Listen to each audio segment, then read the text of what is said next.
साहब कई बारी भगवान भी हमारी परीक्षा ले रहा होता है। हम उस चीज को डिफरेंशिएट कैसे करें कि वो सैटर्न रोक रहा है या भगवान परीक्षा ले रहा है?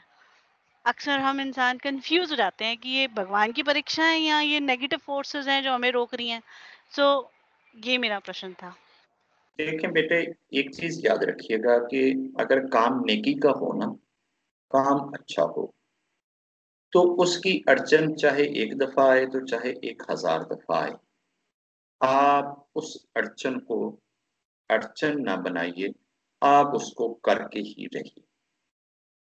जैसे आप घर से निकले और आपने बड़े मंदिर जाना है, या अगर किसी का कोई चर्च के साथ रिलेशन है, उसने चर्च जाना है, कोई मस्जिद में जाता है, कोई किसी दरगाह में जाता है, कोई गुरुद्वारे में जाता है। ये सारी जगह जो हैं, ये रब की याद के लिए ही हैं। मकसद तो रब को ही याद करना है, लेकिन सारी ये पूजा पाठ की ही प्लेसेस हैं। कोई भी शख्स अपनी किसी पूजा पाठ की गरज से किसी अच्छी नेक जगह पे जाता है और घर से निकलता है, टायर ब्रस्ट हो गया, वापस आता है दूसरा टायर चेंज करता है, फिर ब्रस्ट हो गया, फिर वापस आता है कोई ब्रेक टूट गई, फिर वापस आता है कुछ और रबड़ पड़ गया। तो हमारे यहाँ संगत का अमूमन कंसेप्ट ये है कि पहली रुकावट, देखिए गुरुजी ने दसिया हैगा कि ਅੱਜ ਮੇਰੇ ਕੋਲੇ ना आओ, ठीक है।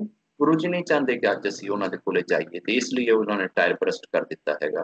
दूसरी बारी अगर अगला ही मोड़ कटिया तो किसी मोटरसाइकिल वाले नाल ठा लग गए, देखिया गुरु जी की आवाज भी मैनू आई सी, मैनू बार बार करना च कह रहे सी कि अज ना आओ, अज ना आओ, ठीक है। इसलिए उन्होंने आके मोटरसाइकिल भी टकरा दी है। ये जो इस टाइप की इंटरफेरेंस है या इस टाइप की जो रुकावटें हैं, ये हमेशा ही ये समझिएगा कि ये नेगेटिव फोर्स है। चाहे वो खुदा की तरफ से परीक्षा ही क्यों ना हो, आप उसको यही समझिए कि ये सैटनल पावर है, ये रॉक्सिस पावर है, ये नेगेटिव फोर्स है जो मुझे नेकी के काम से रोक रही। चारे दे चारे टायर भी वारी वारी ब्रस्ट होण ना ते जान तो नहीं रुकना, ब्रेकां भी टुटदियां ने जान तो नहीं रुकना, बारिश भी आंदी है जान तो नहीं रुकना, जो मर्जी होई जावे, नेकी दे काम तो नहीं रुकना जिन्नी देर तक वो हो ना जाए।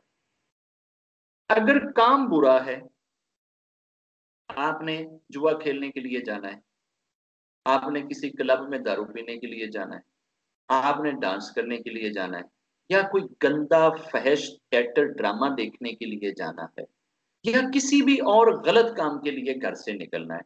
अब निकलते ही आपकी जूती टूट गई, कैंची चप्पल थी वो टूट गई, ये आप समझे कि ये रब की तरफ से रुकावट, ये एंजल की तरफ से रुकावट है।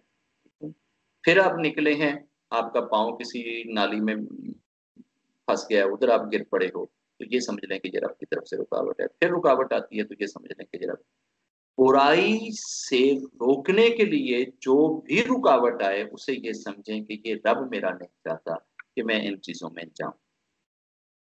अच्छे काम के लिए जो भी रुकावट आए उसको सेटनल रुकावट समझें, और बुरे काम के अंदर जितनी अड़चने आए वो सारी की सारी अड़चने रब की तरफ से समझें। चाहे परीक्षा हो रही हो या ना हो रही हो, हमें इस परीक्षा में पढ़ने की जरूरत नहीं है। हम इस चीज में डिफरेंशिएशन नहीं करेंगे कि ये तो जनाब मेरी परीक्षा है और ये तो मुझे नेगेटिव की तरफ से आ रही है या पॉजिटिव की तरफ से आ रही है। बस अच्छे काम में जो रुकावट डाल रहा है वो आप समझ लें कि वो कोई ना कोई नेगेटिव फोर्स है, और मैंने उसके ऊपर पता पानी ही पानी है और उसके अगेंस्ट जाना ही जाना है। और अगर कोई बुरे काम का इरादा है, आप बलात्कारी की गरज से घर से निकले हैं और निकलते ही आपके साथ कोई इंसिडेंट हो गया है, तो इसका मतलब रब नहीं चाहता कि आप वो बुरा काम करें, आप उस पाप को अपने सर पे लें। रब ये चाहता है कि आप उससे बच जाएं। तो जो भी इस तरह की अड़चने आए उसको रब की तरफ से वो अड़चने माने और उनको रब की तरफ से लेकर पॉजिटिव साइन लें कि रब मेरा नहीं चाह रहा कि मैं ये पाप अपने सर पे